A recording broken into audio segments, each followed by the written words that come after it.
Hello everyone, how are you doing? This is MD Tech here with another quick tutorial. In today's tutorial, I'm going to show you guys how to copy the path in File Explorer in Windows 10. So if you want to copy the full path of a selected item or address, this tutorial will be for you. So we're going to go ahead and jump right into it, and we're going to start by opening up File Explorer. So if you have the icon on your taskbar, you're welcome to open it up, or you can just search for it in the Start menu as well. And then let's just say we want to navigate over to somewhere on our computer here just to make it a little bit interesting. So I'm going to go under Users, MD Tech, and let's just say we want to copy this address here.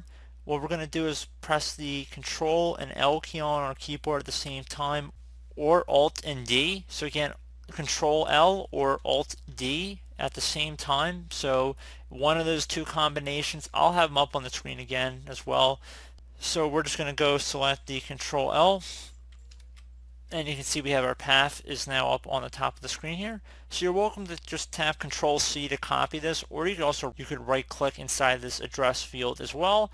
Select copy from the context menu, and then you just go paste it wherever you want. So let me just open up a notepad file here just to demonstrate, and there you go, you have the path of the file. So pretty straightforward process here, guys. Do hope I was able to help you out, and I do look forward to catching you all in the next tutorial. Goodbye.